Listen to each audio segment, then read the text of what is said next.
Sampai ada julukan itu Nasrun gitu. Yang menghancurkan kita ini kan sebenarnya politik kebencian. Berapi-api. Berapi-api itu warnanya merah. Nah, Pak Karno 44 tahun, Bro. Jadi presiden. Saya 44 tahun belum jadi apa-apa.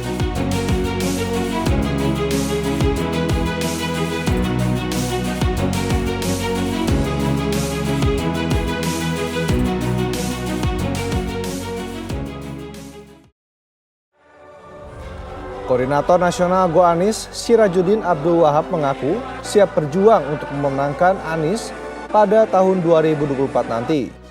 Dari hasil rembuk rakyat itu, kami mengumumkan bahwa Partai Solidaritas Indonesia akan mencalonkan Pak Ganjar Pranowo sebagai calon presiden PSI di tahun 2024. Wah, udah ada berita parpol mengusung tokoh buat maju pemilu 2024 nih. Kalian udah pada nentuin jargon tokoh belum nih buat maju pemilu 2024? Kalau dilihat-lihat, dua tokoh tadi cukup sering lah ya muncul di berita-berita. Mungkin citranya sendiri sudah terbentuk di kalangan masyarakat. Nah, kita bahas dulu nih profil singkat dari salah satu capres yang diusung oleh Partai Nasdem, yaitu Anies Baswedan. Nama lengkapnya sendiri yaitu Anies Rashid Baswedan. Dia lahir di Kuningan, Jawa Barat pada tanggal 7 Mei 1969. Dan inilah daftar singkat riwayat hidup Anies Baswedan.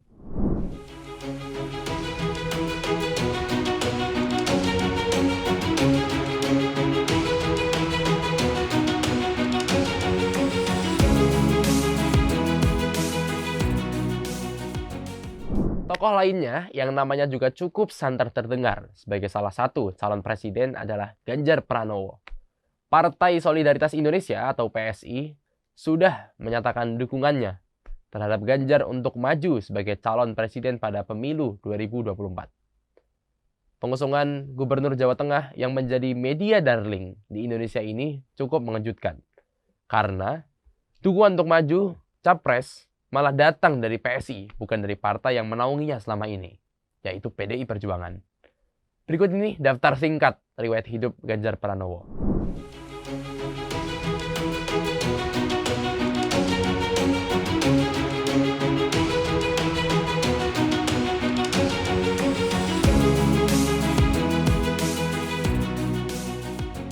Mulai terpilihnya tokoh-tokoh yang diusung menjadi capres oleh dua partai ini sebenarnya bisa dikatakan terlalu dini, sehingga membuat situasi politik menjadi lebih gaduh.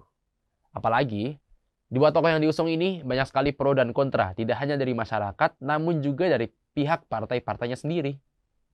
Misalnya nih, ketika mengusung Anies, pekerjaan rumah atau PR besar bagi Partai Nasdem saat ini adalah mencari mitra koalisi untuk mendapatkan tiket pada Pilpres 2024 mendatang. Jika partai politik lain enggan mengusung Anies, ini bakal jadi kerugian besar bagi Partai Nasdem yang tidak bisa berdiri sendiri tanpa mitra koalisi di 2024. Tidak berbeda dengan Ganjar Pranowo. Ia menyatakan siap menjadi capres pemilu 2024 jika negara membutuhkannya di salah satu wawancara terakhir. Karena hal itu pula, PSI mengumumkan Ganjar Pranowo sebagai kandidat bakal capres pada pemilu 2024. Namun, jika kita lupakan hingar-bingar kebisingan politik bakal calon presiden yang salah satunya adalah media darling ini, sebenarnya dua calon yang diusung ini nggak lepas dari track record yang dibilang cukup buruk dalam masa jabatannya sebagai gubernur. Jika dilihat kembali bagaimana Anies Baswedan mengurus Jakarta yang dianggap masih jauh dari janji-janji manisnya, dan juga Ganjar Pranowo yang mempunyai problematik dalam masalah lingkungan sampai mendapat demonstrasi mahasiswa ketika menjadi pembicara di salah satu universitas. Hal inilah yang menjadi perdebatan ketika dua calon ini diusung karena dianggap tidak tuntas dalam melaksanakan tugasnya ketika masa jabatan mereka. Nah, inilah beberapa rapor merah yang kedua kandidat perlu kamu tahu dalam masa jabatannya sebagai gubernur.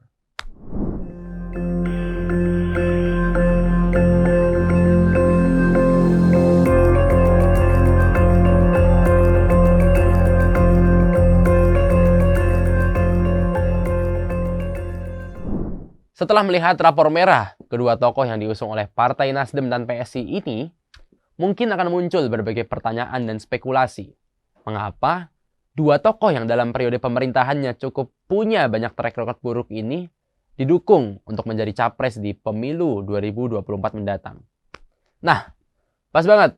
Kali ini tim Hello Nine sudah mendatangkan dua narasumber langsung dari Partai Nasdem dan PSI DPW DIY untuk mengklarifikasi beberapa pertanyaan yang mungkin kalian semua juga penasaran. Jadi, stay tune di channel Hello Nine ini ya. Hello Ninetizen. Hello netizen. Oke. Segmen politik kali ini kita kedatangan Bro dan Bang ya. Biasa dipanggilannya ya, tapi paling nggak itu mencerminkan kalau kita seumuran ya. Tokoh-tokoh muda politik di Yogyakarta kali ini ya.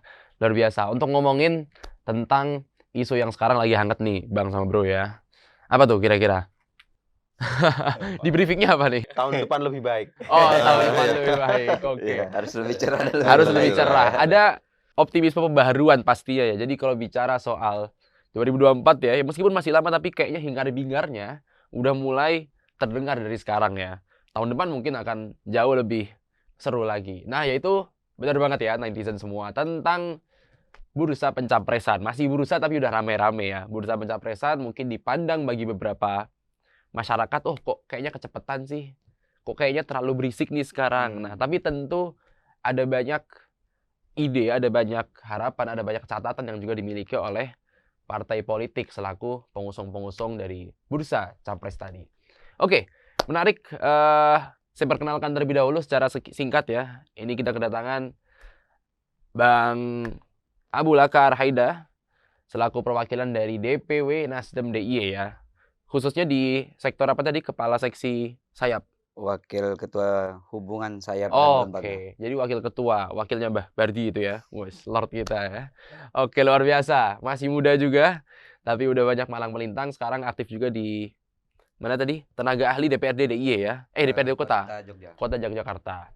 Dan juga Bro Agung Broto. Siap. Luar biasa, darah muda selalu mengalir. Ini ngeri nih. Mantap. Kaosnya udah Merah merona. ya, merah membara. Bro Agung Broto, wakil Ketua DPB. Ketua DPW DIY.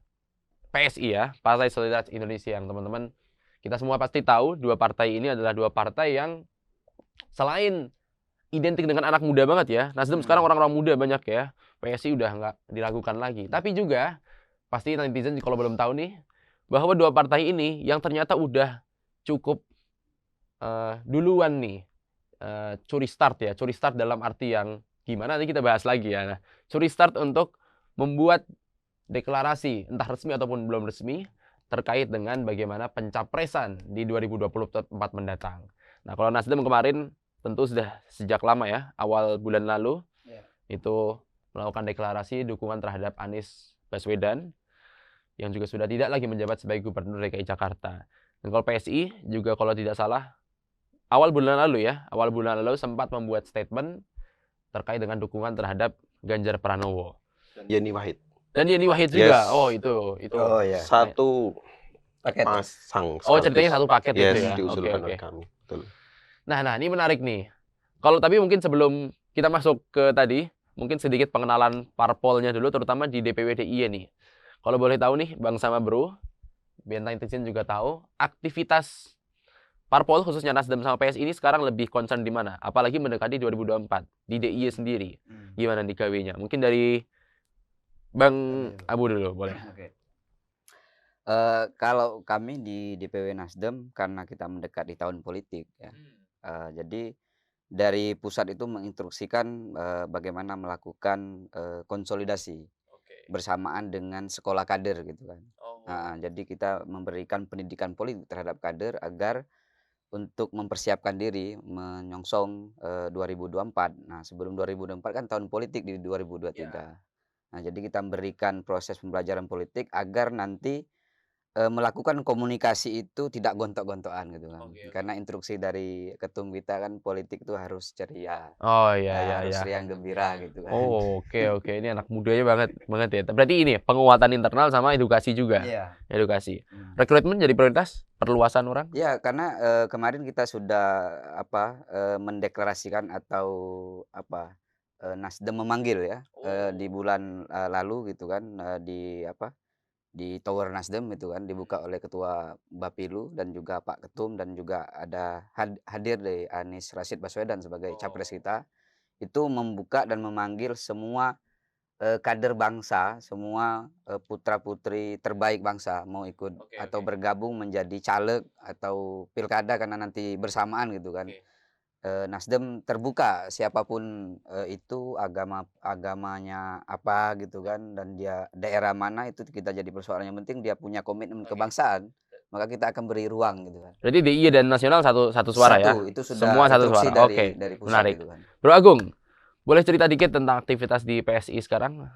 DIY khususnya ya. Oke, PSI DIY se-Indonesia itu sedang melakukan verifikasi faktual keanggotaan.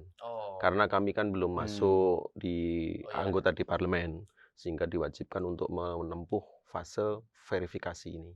Dan saat ini saya mewakili teman-teman di PSI Jogja, terutama Bro Ketua DPW Bro Kamarudin, kemudian Bro Obed sebagai Ketua DPD Sleman, Bro Denny Ketua DPD Kota, Bro Firsan Ketua DPD Gunung Kidul, kemudian Sis Almira satu-satunya. Nah, ini yang di Bantul sama satu lagi Bro Cahyo yang ada di Kulon Progo.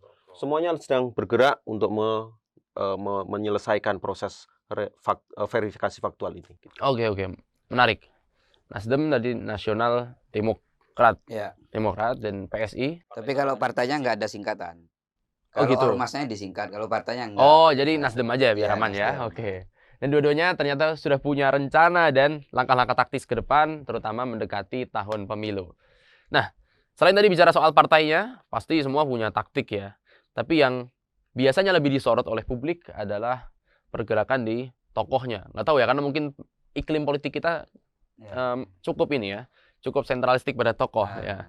Patronasinya cukup tinggi. Nah, menarik nih, ada Anies sama Ganjar. Dua-duanya bisa dikatakan sebagai tokoh yang cukup diperhitungkan atau paling atas elektabilitasnya, dan secara basis massa juga punya segmennya sendiri-sendiri.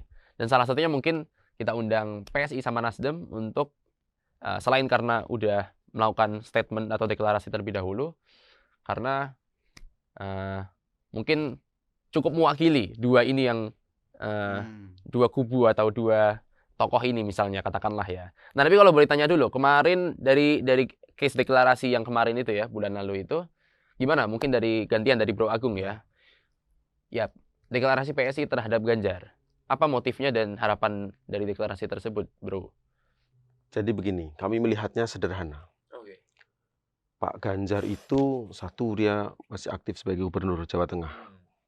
Kemudian kedua, beliau secara pribadi memiliki elektoral yang lumayan, ya, tersebar lah gitu kan.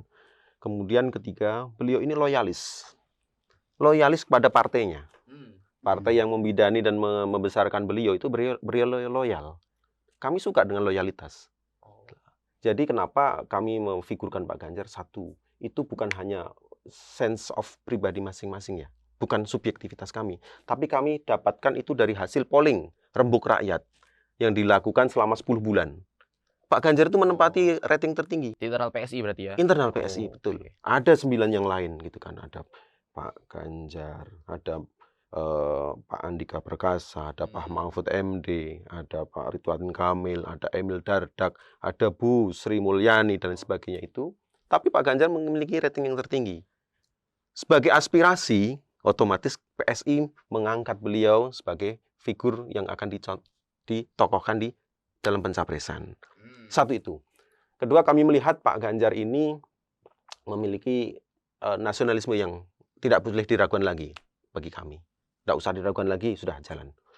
Yang kedua, Mbak Yeni Wahid, kenapa dipasangkan sekalian dengan Pak Ganjar? Mbak Yeni Wahid ini kan putrinya almarhum Gus Dur ya. Almarhum Gus Dur. Yang mengangkat soal humanity, soal keberagaman, soal pluralisme. Ini kan di Indonesia ini apa yang nggak dimiliki? Semuanya dimiliki. Kecuali adalah orang-orang yang menjaga Indonesia agar tetap utuh dalam kebinekaan itu. Oke, basis nilai dan karakter itu yang menjadi karakter personalnya berarti yang jadi salah satu tolak ukur dalam. Ya, terutama adalah kami DNA kami itu kan sebenarnya adalah kami partai yang mematok sebagai anti intoleransi Oke, ya, dan anti got it. korupsi. Nah, itu Got it. nilai-nilai ini kami lihat ada di dua sosok Oh. ini gitu. Jadi ya sudah kita. Menarik. Ternyata anak muda dengan nilai-nilai barunya itu yang mungkin orang-orang kurang melihat itu sekarang ya, basis nilai di belakangnya, di belakang decision tersebut ya. Dan tadi disampaikan ya oleh Bro Agung. Tapi make sure juga nih, itu berarti sebuah keputusan yang bottom up ya. Semua cabang Dari PSI. bawah, betul. Oke, semua. Betul. Oke. Bukan elitisme, bukan. Paham. Oke. Got it. Nah, itu ya netizen semua ya. Meskipun akhirnya nanti kita bicara soal dampak-dampak dari statement tersebut. Tapi selanjutnya dari Bang Abu, deklarasi Anies awal bulan kemarin. Ya. Kenapa pertimbangan kita memilih Anies ya? Meskipun kita ini ya banyak cemoan, banyak kritik, apalagi kalau di media sosial gitu kan. Sampai ada julukan itu Nasrun gitu. Oh, udah muncul itu Iya, ya. ada gitu kan. Sebulannya udah muncul Itu cepet. ya, yang kita narasi-narasi yang seperti itu yang kemudian tidak kita sepakati ya. Makanya waktu ketum kemarin pidato ketika deklarasi itu ada kata-kata yang menarik bahwa berbicara kita toleransi itu adalah mentoleran orang yang punya pemikiran radikal, itu juga bagian toleransi gitu. Itu yang menarik tak potret kemarin gitu kan. Bukan artian kita menganggap diri kita toleransi, kita menganggap diri kita nasionalis, terus mengecap orang lain itu kadrun atau kampret atau apa. Narasi-narasi itu ya mesti harus dihilangkan gitu kan. Nah, kenapa kemudian kalau kita pilih Pak Anies? Karena dunia ini kan sekarang sedang menghadapi tantangan kan. Nah, jadi sosok Anies itu bagi Nasdem, karena Nasdem ini kan semua kebijakan partai itu by riset. Kita belajar dari Cina. Kenapa Cina itu bisa menjadi negara besar? Karena semua kebijakan negara mereka itu berdasarkan pengetahuan, berdasarkan riset. Nah, itulah yang kemudian diambil Nasdem. Jadi kita menentukan A, B, C, D siapa calon kepala daerah, calon presiden. Itu kan memang karakter Nasdem. Jadi kalau banyak cibiran kok duluan mengambil momentum, dari dulu Ridwan Kamil. Sebelum ada yang mendukung, siapa yang mendukung? Nasdem. Dan kita tidak ada syarat. Syaratnya bagaimana Jawa Barat itu menjaga kandang Pancasila gitu kan. Terus tidak boleh masuk partai lain. Ketika nanti dia jadi gubernur, dia tidak boleh diintervensi partai apapun. Nggak harus masuk Nasdem. Ahok waktu dia nyalon, siapa yang dukung pertama? Nasdem. Jadi wajar kalau ambil start dulu. Iya, biasa aja. Jadi nggak ada yang aneh. Itulah Oke. karena kita sudah by riset, kita penelitian, ada ini basis pengetahuan yang kita jalankan. Nah, itulah pilihannya. Nah, pertimbangan yang kedua adalah jarang politisi itu dia sebagai aktivis dan akademisi. Oke. Nah, sosok Anies ini dia kan sebagai akademisi dan aktivis juga gitu. Nah, jadi apalagi kan Pak Ketum itu menganjurkan bahwa dimensi pengetahuan, ilmu pengetahuan itu tidak boleh tertinggal. Makanya dalam partai itu harus ada politisi atau negarawan gitu kan, ada ilmuwan dan ada pengusaha. Kan kalau nggak ada pengusaha kan nggak bisa nanti kan, nanti seimbang. mau ngambil uang negara nanti. Jadi 3 unsur itu yang selalu ditekankan oleh Pak Ketum kita. Maka pilihan kita Anies juga karena beliau itu ada unsur akademisinya. Ya siapa yang dengan Indonesia kalau program Pak Anies dulu yang masalah pendidikan dulu. Indonesia Mengajar. Nah, beliau juga mantan rektor kan. Nah, itu pilihan kita gitu. Oke, menarik. Setelah kita simak tadi ya alasan-alasannya, tentu saja semuanya berangkat dari karakter dan nilai baik atau gagasan juga yang dibawa partai politik. Kedua partai politik ini maupun dari tokohnya. Dan kita sepakat tadi ya, kedua tokoh ini dan beberapa bursa lainnya adalah para tokoh terbaik bangsa yang mendapat kepercayaan lebih dari masyarakat saat ini ya. Dan nah, tapi mungkin kalau kita kulik lebih dalam, selain ada sisi positif tentu karena keduanya kebetulan juga menjabat, yang satu masih menjabat gubernur dan pernah menjabat sebagai gubernur, punya beberapa catatan-catatan yang ya wajar saja itu sebagai bagian dari kritik dari masyarakat. Misalnya Anies Baswedan dengan catatan-catatan, bahkan sekarang parahnya dijuluki sebagai bapak politik identitas, itu juga masih belum bisa hilang dari benak masyarakat. Kemudian kinerjanya di Jakarta yang beberapa masih meragukan, oh banjir nggak hilang ternyata, oh ternyata proyek-proyek mercusuar, Formula E dan sebagainya hanya menghasilkan penggusuran tapi dampaknya nihil dan sebagainya. Nah itu mungkin yang pengen kita tanyakan selanjutnya. Begitupun dengan Ganjar mungkin ya, ada beberapa rekam yang masih miring di mata masyarakat ya terkait dengan isu lingkungan, ketimpangan yang masih tinggi di Jawa Tengah, dan juga reformasi birokrasi yang digadang-gadangnya nyatanya masih banyak korupsi kalau kata masyarakat ya, saya lihat beberapa. Nah, menanggapi hal tersebut, gimana mungkin Bang dan Bro? Melihat kekurangan itu pasti ada dari tiap orang ya, tapi bagaimana kemudian menjamin itu tidak terulang lagi ketika mendatang sebagai capres atau mungkin terpilih, dan juga meyakinkan masyarakat. Nah, ini kan dua hal yang menantang sebenarnya. Gimana? Gantian Bang Abu ya. Oke, berarti kami lebih ke pertanyaannya Pak Anies dijuluki hal-hal yang kayak gitu ya. Iya, ya. Catatan miringnya tuh gimana menanggapinya? Ya kalau teman-teman semua ya, teman-teman pemirsa itu menyimak pidato Surya Paloh ketika kemarin deklarasi, itu kan dia menegaskan bahwa Nasdem tidak akan bergeser sedikit pun, 1 senti pun Sedikit pun. Yakin terhadap berarti ya? komitmen kebangsaan. Ya, beliau menyadari bahwa ada narasi-narasi seperti itu kan kepada seorang Pak Anies kan. Saya mau cerita sedikit. Jadi waktu demo 212 lah, mungkin aja bela umat, bela agama itu kan. Nah, waktu itu kan partai koalisi Jokowi ada istilah itu, ada demo tandingan lah ya. Untuk menarasikan bagaimana bahwa Pancasila itu harus tetap kita utamakan, bukan identitas agama gitu kan. Apa yang dilakukan Nasdem? Nasdem itu menginstruksikan seluruh DPW dan kita urunan. Dan saya ingat itu, saya urunan 50.000. Meskipun kita belum kerja, belum apa gitu. Jadi semua kader itu suruh urunan. Karena kelompok ini harus kita lawan. Artinya meskipun kita tidak kita lawan apa, tapi harus ada gerakan tandingan yang menarasikan kontra narasi bahwa Pancasila yang mesti diutamakan. Nah, akhirnya seluruh kader se-Indonesia ke Jakarta. Meskipun ada beberapa kelompok koalisi lain tidak muncul di lapangan, tapi Pak Surya Paloh berpidato di situ, menegaskan bahwa Nasdem ini berbicara komitmen kebangsaan terhadap negara Pancasila. Itu kita tidak akan bergeser sedikit pun, sesenti pun tidak akan bergeser. Makanya waktu di deklarasi itu diterangkan, kalau nanti ke depan Bung Anies ini tidak berkomitmen atas kita sepakati, boleh kita tegur apa dan segala macam itu kan. Nah, itu saya tidak sudah, karena saya hampir 10 tahun di Nasdem gitu kan. Saya baca buku-buku beliau, biografinya, beberapa buku yang ditulis Bang Willy tentang pemikiran-pemikiran Pak Surya Paloh tentang restorasi. Itu saya pelajari. Jadi kalau tentang komitmen kebangsaan, ya mungkin kalau waktu yang menjawab ya. Kalau saya sebagai kader itu akan menjamin itulah. Tidak akan bergeser Pak Surya Paloh. Berarti emang Pak Anies ini yang diusung oleh Nasdem yang harus ikut cara main dan juga nilainya Nasdem ya. Oh iya dong. Iya, harus itu ya. Kita make sure itu maksudnya. Artinya kan seharusnya warningnya adalah tidak terulang lagi politik-politik identitas yang dimainkan dalam kampanye mendatang misalnya ya. Nah, Nasdem akan menjamin dan mendorong ke arah lebih politik gagasan misalnya. Jadi kan ada gium gini. Orang baik itu kan punya masa lalu. Oke, pasti. Orang jahat itu punya masa depan. Kalau kita menghakimi anak bangsa mungkin dalam yang namanya kita proses demokrasi gitu kan. Mungkin ada kelompok-kelompok atau orang-orang yang membantu dia menggunakan politik-politik identitas. Itu kan nggak bisa juga. Dan saya pikir kalau bicara politik soal identitas sejarah dunia, saya pikir juga bergerak atas nama identitas juga. Yang menghancurkan kita ini kan sebenarnya politik kebencian. Iya. Ya kan jelas ini Sumatera, ini Jawa, ini Kalimantan, tapi yang menghancur kita ini kan politik kebencian.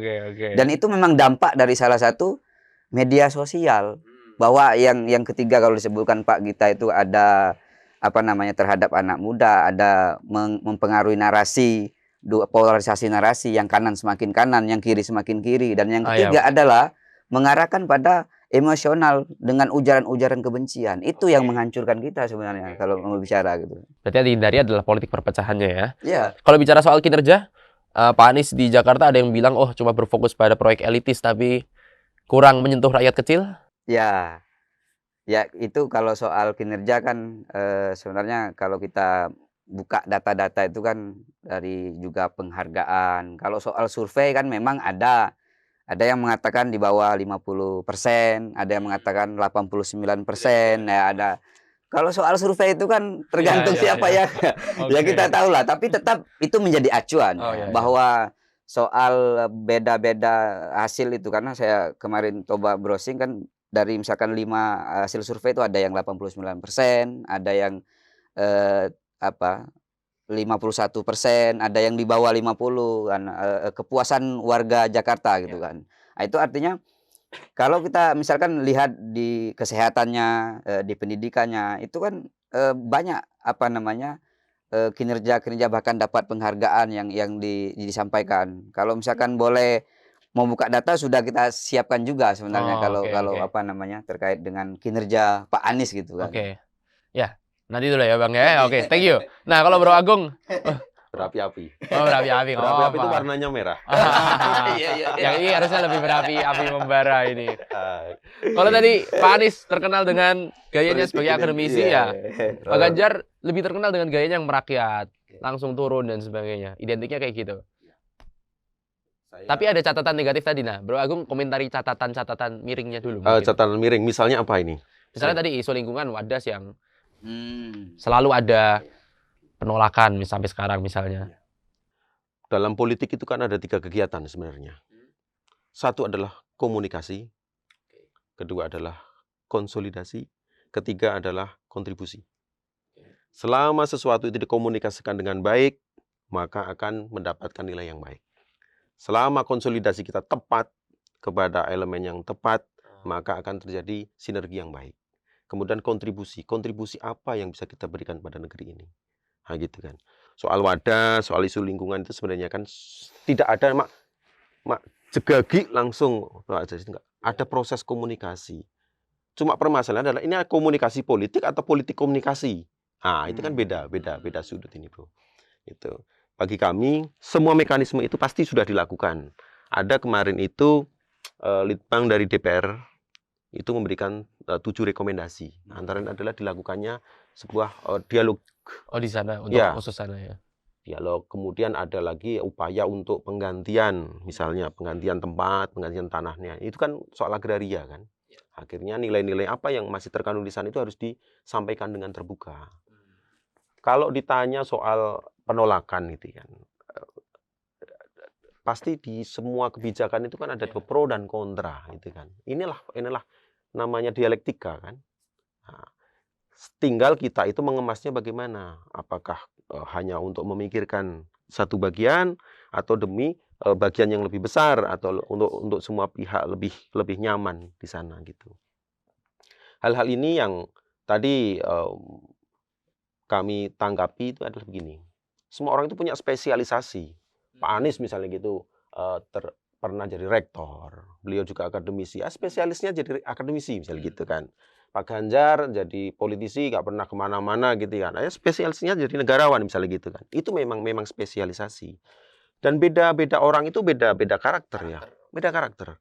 Kadang begini, seseorang itu diajak ngobrol saya gitu kan, mungkin nggak nyambung. Tapi begitu Mas Abu misalnya gitu kan, Bang Abu ini ngobrol gitu mungkin nyambung. Karena apa? Ada gestur, ada apa ya, energi yang kedekatan. Iya, ada chemistry-nya juga ada gitu loh.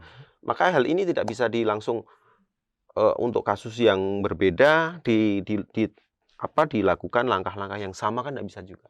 Cuma frame-nya nggak jauh-jauh dari itulah. Cuma tinggal itu improvisasinya ya. Seperti itu, Bro. Siap, Bro.